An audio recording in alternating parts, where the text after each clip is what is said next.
కళలు కాకి కనిపిస్తాయి. శాస్త్రీయాలు, సంప్రదాయాల ప్రకారం కళలో కాకి కనిపించడం ఒక ముఖ్యమైన సంకేతం.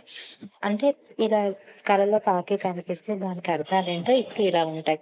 దాని మీనింగ్ ఏముంటంటే ఫస్ట్‌ది మనకి కాకి ఎప్పుడైనా అతిథి రాక అంటే కాకి ఇప్పుడు మన ఇంటి ముందు కావు కావు అని కావు కావు అని అరుస్తే ఎవరైనా ఇంటికి మన అతిథులు అని మన ఇంటికి వస్తున్నారని అర్థం. అంటే అతిథి రాక అప్పుడు కాకి కలలో కనిపిస్తాయి. అంటే కలలో కాకి కనిపిస్తే ఇంటికి అతిథులు వచ్చే సూచన అని చెప్పాలి. ఇంకా అదే విధంగా రెండో విషయం,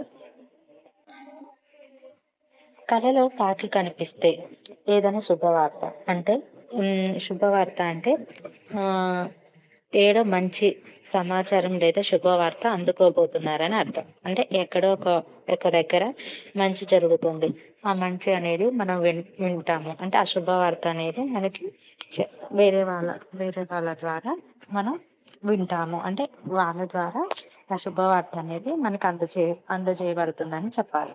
అలాగే ధనలాభ సూచన అంటే అధిక లాభాలు కానీ లేదా కొత్త అవకాశాలు గాని వచ్చే అవకాశం అన్నమాట. అవకాశం అంటే ధనలాభ సూచన అంటే ఏదైనా సరే ఒక ఆర్థికంగా మనం సెటిల్ అయ్యే ముందు కళ్ళలో కాకి కనిపిస్తే ధనలాభ సూచన అనేది జరుగుతుంది. అదే విధంగా ఆశీర్వాదం అంటే పితృదేవతల ఆశీర్వాదం మీపై ఉంది అని సూచిస్తుంది. అంటే పితృదేవతలు మన కలలో కనిపిస్తే చాలా మంచిది. అలాగే జాగ్రత్త సూచన ఏంటంటే కొన్ని సందర్భాలు ఇది జాగ్రత్తగా ఉండమని అదే విధంగా ఏమిటంటే కొన్ని సందర్భాలలో జాగ్రత్తగా ఉండమని